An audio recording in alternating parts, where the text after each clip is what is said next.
You know, just because you have an opinion about something, you don't have to say it out loud. Welcome to the depths.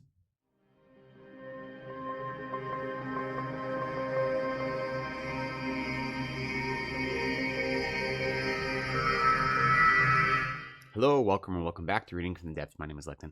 Thanks for coming and joining me today. So today I want to make a video in response to some videos I've seen going around, and it's kind of a perpetual topic you see on BookTube. It's this idea of toxic positivity, or what I think is better described as performative positivity. And specifically, I've seen a number of videos recently about the lack of bad reviews and why it's inappropriate or it's troublesome that people don't make more bad reviews. I even saw one video that went so far as to say that the lack of bad reviews is participating in the death of art because it is participating in the homogenization of what is produced and what publishers are willing to sell. And that, when you kind of say it bluntly like that, it sounds absurd. Actually, she had some interesting parts of her argument that I agreed with. When you distill it down like that, it does sound silly. But I wanted to respond to this because if you look through all the reviews I have on my channel, I don't have any negative reviews, at least in terms of standalone reviews. I do have negative reviews if you look at my wrap-ups, but standalones, I don't have any. I don't think so, at least. And I'm not against it as like a blanket policy, but I generally don't do them. And so I think it is an interesting topic and something I'd like to have a dialogue about, a little bit of conversation.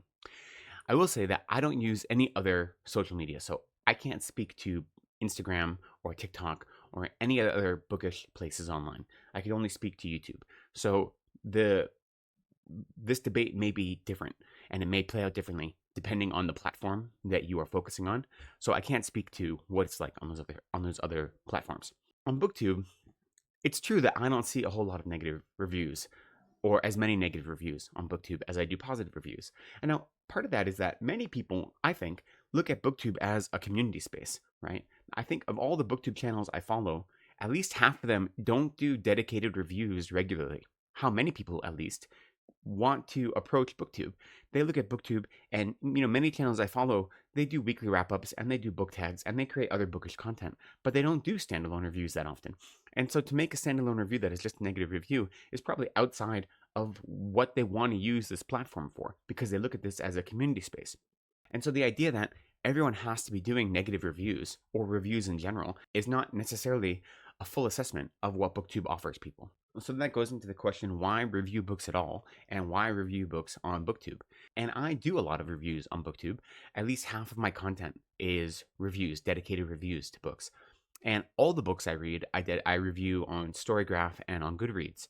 And so I do reviews for every book I read, but on YouTube, I only review a number of books. Yet a lot of my content is still dedicated reviews for single books, as opposed to group reviews that I'll do in a wrap-up. And so why review books at all? There are a couple different reasons. One simple reason is you review a book because you enjoyed it and want to share it with other people. And that is a lot of my motivation for reviewing books on YouTube and putting videos out there, is because I appreciated this book or something about this book and I want to share that with others. Now, another critical reason to review books is to be honest about them. So when other people are interested and looking into a book, they get a range of opinions to see if that book is something they want to spend their time and their money on. When there is a book that, I'm on the fence on, and I'm not sure if I want to invest my time, never mind my money, into reading, then I will go to Storygraph or Goodreads and I go through the reviews, including the negative reviews, sometimes especially the negative reviews. When people write negative reviews, they're often very passionate, and often it may be one or two small things about a book that really didn't work for them. And those are interesting for me to read, even if I don't agree with those particular points, or if those points don't matter to me, to my reading experience. When you write a negative review, you have a strong opinion, and so I look at those before I choose a book to read, especially if I'm already on the fence about a book. I think negative reviews in that way serve a function, right, in helping me guide what I'm going to pick up next when there are an infinite number of books that I could be reading at any given time, but I have limited resources in terms of time, attention, and money, that I have to make those decisions. So I think negative reviews serve a function. But just because that's true, it doesn't mean that I feel I need to participate in that ecosystem here on BookTube. Now, like I said, I leave reviews for every book I read on Storygraph and Goodreads, including negative reviews. So the few books that I read that I don't think are great, I will leave a review for. I'm always going to leave a review on those platforms, which is different than YouTube. And I look at YouTube, and I guess it's true for these as well. I think when we talk about reviewing books or, criticizing books, I think we have to really understand the distinctions between different types of criticism.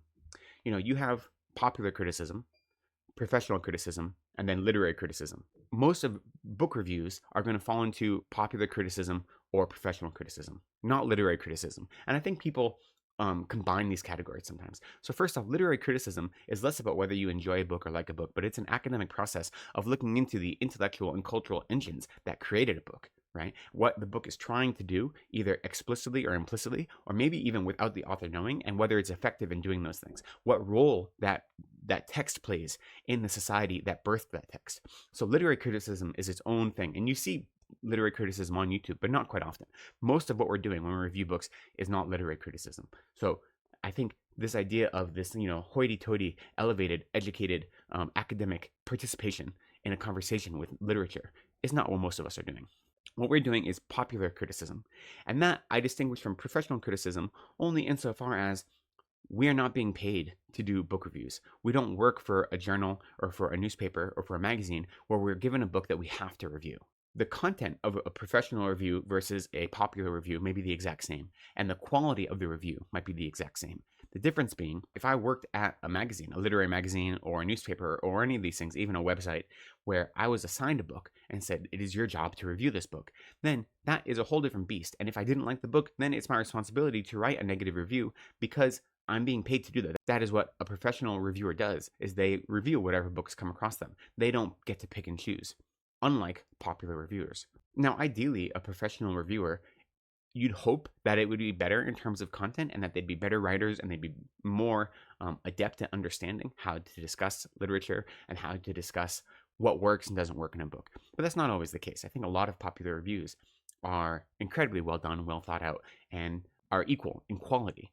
But the big difference is, as someone who does popular reviews, I choose what books I want to do a review on. So I get to choose if I have limited time, limited resources, and I can make two videos. One video that would be a negative critique of a book that I didn't like, or one video that is a positive critique of a book that I did enjoy that I want to share with people. I have to choose between those two, and I have the luxury of choosing and saying, you know what? I only want to make content that's promoting books I like. Right? I have that luxury as a popular reviewer. So I think when we look at YouTube and reviews and we look at criticism, we have to recognize first off, there's a difference between popular criticism and literary criticism. And then even popular criticism and professional criticism are also different. And what are the roles and expectations of each type of criticism is different. And so when you engage in something like the BookTube space, it's worthwhile to recognize there's a distinction between these different types of review processes or types of criticism.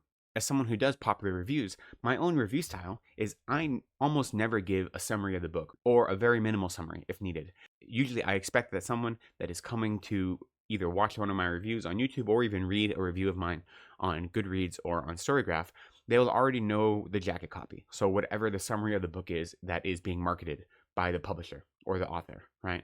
And so I want to build on that and talk about my experience of a book. And now my experience of a book is going to be based on how well the world building is done, how well the characters are developed and drawn, what kind of journey the characters go on, both inner and outer, how well the story is written, the writing style, the plotting, and if there are any themes or ideas about the book, and then overall how much fun I had reading the book, whether the book was a pleasant experience or it was a slog or something in between. Those are the kind of criteria that I want to convey to an audience member or to a reader when they're reading one of my reviews or watching one of my reviews. I'm not interested in giving you just a rundown of the plot or writing a book report on this book. I want you to know what my experience was. And hopefully, when people have seen more than one of my reviews, you'll have a sense of what kind of things I like, what kind of things I don't like, which places you maybe agree with me, which places you don't agree with me. And then when I give you my experience of a book, that can help you say, oh, that is an experience that I also want to have, or that's an experience that I don't want to have. So I'm not interested in giving you plot mechanics. I'm interested in sharing an experience of a book. That's what I think the value of a review is. And that's how I enjoy creating reviews, is to share that experience. Usually, that doesn't involve giving out spoilers for a book. Usually, that doesn't involve talking about minutia of a book. It involves exploring, like I said, my experience of a book, how, my emotional participation with a book that I'm reading. And that is the thing I want to share in my reviews. And now, as I said, there are benefits to negative reviews, and I think there is space for them. And when I do my weekly wrap-ups, I do a bi-weekly wrap-up, and so one in the middle of the month and one at the end of the month, if there are books that I've read that I didn't enjoy, I will mention those, and I will say what I liked about them and what I didn't like about them.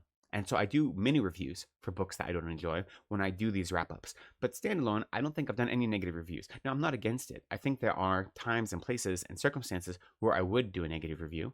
For instance, I did a buddy read of Stoner with my friend Carl, and we did a check-in video halfway through that book and then again at the end. And halfway through, I think neither of us liked that book very much. And now I was won over by the end. He wasn't won over quite as much. But in that video we made halfway through, we were critical about the book. And I don't think that our opinion is shared by much of BookTube. Yet, I was willing and happy to make that review because it was in conversation and it was a project that I already committed to. So if I have said, hey, I'm going to read these books in this order for whatever reason, and I'm going to make videos documenting my experience of all these books, and then I didn't like one of them, of course I would do a review for that because that's part of this project that I've laid out. I just haven't been in the position where a similar situation to that has come up in my BookTube journey, so I haven't had to make a negative review in that way. The other circumstance where I would make a negative review is if I felt a book was harmful in some way, which I think is a hard thing to really grasp my mind around. But for instance, I recently saw someone talking about the Harry Potter franchise, and her video had the point of you shouldn't boycott the Harry Potter franchise simply because the author is a small-minded, hate-filled bigot. You should boycott them because the books are low-key racist and kind of maybe say slavery isn't that bad of a thing. Now, whether or not you agree with that assessment is a whole different topic. But the point is, if you believe that about a book, then that, I think, is something useful to express about a book, especially a very popular book. And so in those circumstances, if I had something I felt strongly about, I'd be more than happy to make a video critiquing a book in that way and being negative in that way. In my reading journey and in my BookTube journey, I haven't had a reason for it yet. I do think negative reviews play a part in the, ecosystem of BookTube and of literature in general. I think they serve a purpose, but I always want to know, what is that purpose? Why am I participating in a negative review? What is it doing to benefit me and to benefit others? In other videos, I have talked a lot about what I see as the distinction between complaining versus criticism. And I think it's very easy to have those two categories overlap. Similarly, skepticism and cynicism, I think they overlap. And critiquing a book, having a negative critique of a book, and then devolving into simply complaining about a book is very easy. And I don't think complaining brings any benefit to yourself or to others. I don't think it's useful in any real meaningful way. It may feel good, it may feel cathartic, but I don't think it is additive to the cultural context or to your personal experience of anything meaningful. And so there's always that razor's edge of starting off with the intent to do a good faith critique and then devolving into complaining. So that is something I'm always aware of, that I don't think complaining is a useful way to go about the world, especially if it's not something I am offering a solution for. If I'm just complaining about something that I don't like, then what is the benefit? How does that help anyone, including myself? I would much rather spend my time promoting things that I enjoy than critiquing things I don't enjoy, especially because if there's something I don't enjoy, the likelihood is other people don't enjoy it as well. And you are going to be able to find critiques of it on other platforms. And if you really want to know my opinion about a book that I don't like, that I have read, you could go to my Storygraph page or my Goodreads page and read my review of it there. But if I'm thinking about the time and energy it takes me to create a video for BookTube and to edit and to do all the work that is involved in me making these videos, then I don't want to spend that time on things I don't enjoy. And that also kind of dovetails into the fact that I'm aware that on BookTube and on YouTube in general, superlatives are what bring in views, right? If I say this is the best anything or the worst anything, then that's going to automatically give that video more views than my average video. And that's especially true for negative superlatives. It's just the way it is. And I don't like it. It feels scuzzy to me. It feels, grimy, especially because this is not a money-making enterprise. This is me sharing my love for books. I think the allure of clickbait is really high. And I know that any negative video you make is always going to get more views. And I don't participate in BookTube for the purpose of getting views. I don't participate in BookTube for the purpose of hooking in viewers. And actually, I have this kind of natural repulsion to it. So when I see videos that are very clearly marketed for the purpose of creating emotional reactions, and they seem at least purely for the sake of driving traffic, I instinctively don't want to watch those videos. And so I stay away from them. And so the idea of creating videos that are purely for the reasons of drawing traffic is kind of anathema to how I live my life in general. And so if I have a negative review of a book that I want to make a video of, I want to make sure that I'm doing it because I really believe there's a utility to creating this negative review, and it's not simply for the attention. Anytime I'm doing something simply for the attention, then that is a wrong motivation. That goes for positive attention or negative attention. And so that's something I'm just very conscious of in myself, in my practice. I'm not saying how anyone else has to engage in BookTube. Everyone does their own thing, and that's fine. For me, I always want to be conscious of why I am putting something out there in the world and what is the additive benefit that I think it has to the world in general. And I know that sounds pompous and that sounds kind of very egotistical. I don't mean it that way. I just mean that I have very limited spheres of influence, but I am creating something. And I want to be aware of why I'm creating that and why I am making that publicly available. I think humans have a propensity to grasp onto things that make us unhappy, that excite our baser instincts and our negative emotions, our kind of afflicted minds, if you will. We just have that habit. And so when things rile us up, when they activate our frustration or our anger or our rage, we lean into that. And I don't always think that's a healthy thing. I don't always think that's something that I want to participate in. I don't feel a need to contribute to other people's sense of dissatisfaction or sense of self-righteousness, And a lot of time I think people create negative reviews with the idea of priming that pump, of getting people on their side. And as part of that process, what you're doing is engaging these negative minds. And if there's a reason for it, like I said, if you think this book is harmful in some way, or if you think there's a really important thing that needs to be said about this book or this whatever it may be, then I understand that. But if you don't have, or if I don't have a valid reason in that way, then I don't feel any interest in promoting people's, let's say, negative or harmful minds. I don't feel any interest in increasing the amount of unhappiness in the world, even if people grab onto that unhappiness and say, no, this is making me feel good. If you're feeling good because you're critiquing something, if you're feeling good because you are putting something down or exploring your own superiority over something, then I don't think that type of pride or arrogance is actually useful in the long run. And that's just the Buddhist in me. So I don't want to participate in that ecosystem in any way. Because of that, it's very rare that I will do a standalone negative review. I think negative reviews, good faith negative reviews, are useful. They're a part of my reading life and part of my reading journey. But in terms of creating content for BookTube, I personally don't feel a strong draw or need to make negative reviews unless I have very specific reasons for it. I don't think that means I am participating in performative positivity or toxic positivity. And I don't think that that makes me dishonest. I think it means that I recognize that my time and my influence is limited. And so I'd like to use whatever resources I have to promote things I enjoy and to help create a discourse of people being excited about books and people flocking to things that they appreciate, to have minds of joy and excitement and growth and learning and not minds of dissatisfaction. And because of that, I find it more personally fulfilling and rewarding to make reviews of books that I want to share with people, not books that I want to tear down. And that's just how I choose to participate in BookTube in general. I'm not saying it is the right way, and definitely not the only way, but it is the way that I find most satisfying, I think that's all I have to say without rambling and repeating myself. I'd love to hear your position. How do you feel about negative reviews in general? Do negative reviews play a part in your reading experience and when you're choosing new books? Do you like to watch negative reviews? Do you think they're helpful? Would you rather be reading a negative review? In general, what is your approach to participating in criticism?